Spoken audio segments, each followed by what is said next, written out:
Hello guys, good afternoon বন্ধুরা, welcome back to my channel. কেমন আছো সবাই? আশা করি যেন সবাই বেশ ভালো আছো। আমি তোমাদের ভালোবাসাতে ভালো আছি। ব্লগটা শুরু করলাম একদম, দেখতেই পাচ্ছ দুপুরের খাবার থেকে শুরু করলাম আমি।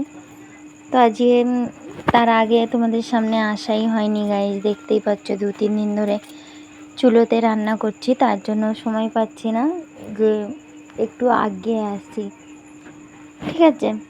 তো যাই হোক, এখন আরও 2-3 দিন আমি রান্না করব।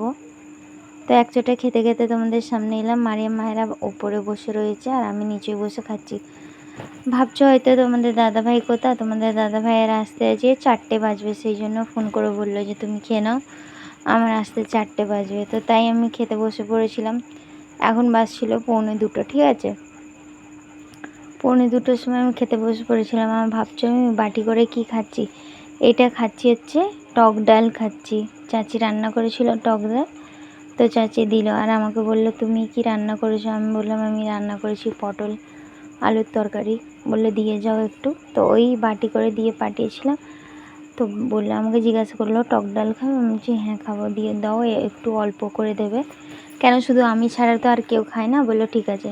তো ওই অল্প করেই নিয়েছিলাম। আমার মুখে যেন সুতো সুতো মতন ফাঁসছিল, জানি না কিসের ওইগুলো, হয়তো হচ্ছে আমার মনে হচ্ছে রসুন ফসুনের হয়তো ছিলকা ফিলকা ছিল, সেটাই হয়তো আমার মনে হচ্ছে, কিন্তু আমি এখন জানি না তো ঠিক কোনটা, ঠিক আছে। সকাল থেকে উঠে সকালবেলা 8টার সময় ঘুম থেকে উঠেছিলাম। 8টার সময় ঘুম থেকে উঠে সব কাজ টাজ করে চুলো ফুলো ন্যাতা ফ্যাতা দিয়ে তারপর হচ্ছে চা করলাম, না সরি রুটি করলাম। রুটি করে তোমার দাদাভাইয়ের সাথে একটু বক বক বক বক করছিলাম। তো তোমাদের দাদাভাই গেল হচ্ছে 10:30 11টার সময়।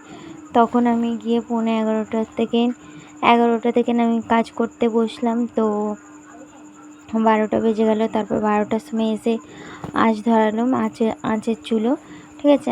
আঁচ ধরিয়ে তারপরে আঁচ চলে এলো। তারপর হচ্ছে ভাত চাপিয়ে দিলাম। ভাত চাপিয়ে হচ্ছে করলাম হচ্ছে আজকে রান্না করেছি পটল আলুর কষা কষা তরকারি, ঠিক আছে। তোমাদের দাদাভাই বললো কী রান্না করবো? আমি বলছি পটল রয়েছে, কি ভাজি করে দেবো নাকি? বলে না, আজকে একটু তরকারি করলে ভালো হতো। তো তাই আমি তরকারিটাই করে দিলাম। তো আমি শুধু পটলের তরকারি দিয়েই ভাত খাচ্ছি, আর ডাল ভাত পটলের তরকারি করেছি, সেটা তোমাদের সাথে শেয়ার করব। আমি আগে খেয়ে নিই, তারপর হচ্ছে তোমাদের সাথে ওইটা শেয়ার করব। দেখতেই পাচ্ছ আমি খাবার মধ্যে এখন ব্যস্ত হয়ে পড়ে রয়েছি, তো তার জন্য। তো খাওয়া ফাওয়া আমার ফিনিশ হয়ে গেলেই তোমাদের সাথে শেয়ার করব আমি রান্না করেছি, কি কি রান্না করেছি। শুধু আমি ডাল বাগার দিয়েছি আর হচ্ছে পটল আলুর তরকারিটা রান্না করেছি, আর তারপর গোশগুলোকে ভালো করে জাল দিলাম, একদম ভাজা ভাজা করে নিয়েছি। তো যা গরম পড়েছে দেখতেই পাচ্ছ, গরমে তো মানুষের একদম অবস্থা খারাপ হয়ে যাচ্ছে গাইস, কিছু বলার কথা নয়। কিন্তু গরম তো আর আমরা মানুষেরা দিইনি, উপরওয়ালা দিয়েছে, তাতে আর কিছু করার নেই, সব এগলে নিয়ে থাকতে হবে, গরম ঠান্ডা সবকে। তো যাই হোক, আমার খাওয়া হয়ে গেছে। মাহেরা এখানে, মাহেরা আমাকে বলছে মাম্মি তুমি আগে খেয়ে নিলে, আমি আগে খাইনি। আমি বলছি ঠিক আছে, এখন আপা খাচ্ছে, তো তোর দুজন মিলে কে আগে খাই দেখবো। তো দুজনের একসাথে ভাত ফিনিশ হয়েছিল, তো আমার পুরো ফিনিশ হয়ে গেছে খাওয়া দাওয়া। তো আমি দেখো মুখ মুছে নিলাম, মুছে নিয়ে এই পানি ফানি খেয়ে তোমাদের সাথে শেয়ার করব হচ্ছে আমার তরকারি রান্নাটা খুব সুন্দর হয়েছিল। বলে না মানুষ একটুখানি রান্না করলে এই জিনিসের টেস্ট বেড়ে যায়, তো আমি এই জিনিসটাকে দেখো এক জায়গা করে রাখছিলাম। আর বাড়তি অনেকগুলো কাজ করেছি গোশকে নিয়েই, গোশ জাল দেওয়ার একটা বাড়তি কাজ, সেই জন্যই। তো সেই সবগুলোকেও তোমাদের সাথে শেয়ার করব। তো আস্তে আস্তে দেখতে থাকো, আশা করি পুরো ব্লগটা দেখলেই বুঝতে পারবে তোমরা। আবার আমি দেখো নামিয়ে নিচেই রেখে দিয়েছি, আর বাসনগুলো এক জায়গা করে রেখে দিচ্ছি। তারপরে হচ্ছে ব্যাক ক্যামেরা করব, ঠিক আছে, নাহলে ফের তোমাদের সাথে কখন শেয়ার করব আমি রান্নাটা। তো তার জন্য আমি ব্যাক ক্যামেরা করে এই এখনই দেখতে দেবো। তো যাই হোক, চলো ব্যাক ক্যামেরায় আসি, ঠিক আছে। এই দেখো প্রথমেই দেখিয়ে দিচ্ছি তোমাদেরকে ডাল বাগার দেওয়া, ঠিক আছে। তারপরেই হচ্ছে দেখিয়ে দিচ্ছি দেখো পটল আলুর তরকারিটা খুব সুন্দর হয়েছিল, দেখতেই পাচ্ছ। 5 পিস পটল ছিল, 5 পিস পটলের মধ্যে আবার 1 পিস পটল চাচিকে দিলাম। 1 পিসের মানে জানো তো 2 পিস, অর্ধেক অর্ধেক করে 2 পিস। তো চাচিকে দিলাম আর আলু দিয়ে দিলাম। তো যাই হোক, আমার সব দেখানো ফিনিশ হয়ে গেছে তোমাদেরকে রান্নাটা। এবারে চলো দেখাই গোশ। আর এখানে দেখো আমার মায়েরা খাচ্ছে, আর মায়েরা রানী বলছে আমার ভাত কম রয়েছে দেখাও। তো দেখো ওরও ভাত কম রয়েছে, মারিয়ামেরও ভাত কম রয়েছে, ঠিক আছে। তো যাই হোক, দেখো আমার গোশটা দেখে বুঝতেই পারছো তোমরা কি সুন্দর লাল লাল হয়ে গেছে। এত সুন্দর লাল লাল হয়েছে যে কিছু বলার কথা নয়, ঠিক আছে। মানুষ যে দেখবে তো তাকে দেখলেই খেতে ইচ্ছা করবে, এরকম হয়ে গেছে গোশ।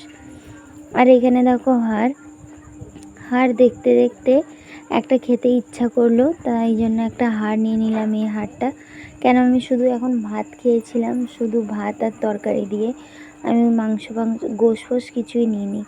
তার জন্য দেখো এই হাঁড়িগুলো রাখা রয়েছে, এই হাঁড়িগুলোতে আজরে নিয়েছি আর ওই কড়াতে হচ্ছে ভাজা ভাজা মতন করে দিয়েছি। তারপরে দেখো সন্ধে রাত্রির হয়ে গেছে, রাত্রে তোমাদের সামনে একটু শেয়ার করতে চলে এসেছি কাজ। ঘরের অবস্থাটা খুবই খারাপ রয়েছিল, তার জন্য সব কিছু গোছাতে আগে চলে এসেছি। তো আগে রেখে দিচ্ছি হচ্ছে বাসনগুলো রেখে ঝুটো বাসনগুলো রেখে দিতে হবে। তো তার জন্য আমি বাসন থেকে নিয়ে স্টার্ট করলাম, তারপরে হচ্ছে কাপড়ে লাস্ট করব, ঠিক আছে। আর এই টেবিলটাও পুরো গ্যাঞ্জাম হয়ে রয়েছে, এটা ওটা রেখে। ঘুম পেয়ে যাচ্ছে, একটু ইগনোর করো, ঠিক আছে। তো এখানে মায়েরা রানী হচ্ছে ফোন দেখছে, আর মারিয়াম রানীকে হচ্ছে ব্লগটাকে করতে বলেছি, ওই করছে। আর এরকম আগে ব্লগটা করেছে, মানে ক্যামেরাতে হাত দিয়ে দিয়েছে, তার জন্য আবছা আবছা আমার মুখটা ভালো করে বোঝাই যাচ্ছে না, আবছা আবছা বোঝা যাচ্ছে। আমি যখন দেখে নিয়েছি এত মিনিট হয়ে গেছে, এটাকে আবার ডিলিট করব, সেই জন্য আমি যে থাক, আমার কাজগুলো তো শেয়ার হচ্ছে, মুখটা নাই বোঝা যাক, কাজগুলো তো শেয়ার করা হচ্ছে, তো তাই তোমাদের সামনে কাজগুলো শেয়ার করা হচ্ছে, শেয়ার করে নিলাম। তারপরে হচ্ছে বললাম যে ব্লগটাকে শেষ করে দেবো, ভাবছিলাম যে যেটুকুনি খাবার ব্লগটা রয়েছে সেটুকুনি করে শেষ করে দিতাম। ফের বললাম না, একবার রাত্রিবেলা তোমাদের সামনে আসি, ভেবে পাই না গাইস সন্ধ্যেবেলা থেকে তোমাদের সাথে কোন ব্লগটা শেয়ার করব। তাই জন্য আর সন্ধ্যেবেলা থেকে আসা হয় না। মায়েরা রানীকে বলছিলাম যে মায়েরা রানী পাপার শার্ট লুঙ্গিটা দিয়ে আমাকে, তো ওই আমাকে দিয়ে দিল। দেখো আলমারিতে গুছিয়ে গাছিয়ে রেখে দিচ্ছি, ঠিক আছে। চলো, তো আর একটা জিনিস আজকে তোমাদের সাথে শেয়ার করব আমি। তো কেনা হয়েছে বৃহস্পতিবারে কেনা হয়েছে, তোমাদের সাথে শেয়ার করা হচ্ছিল না। দেখো মারিয়াম রানীর জন্য স্কার্ফ কিনে নিয়ে এসেছি, ও পরতে গেলে অনেকই অসুবিধা হতো, তার জন্য। দেখো স্কার্ফটা খুবই সুন্দর রয়েছে, নেভি ব্লু কালারের। তোমাদের দাদাভাইয়ের পছন্দ ছিল কালো, কিন্তু কালো আমি পেলাম না, তাই নেভি ব্লু কালার নিয়ে চলে এসেছিলাম।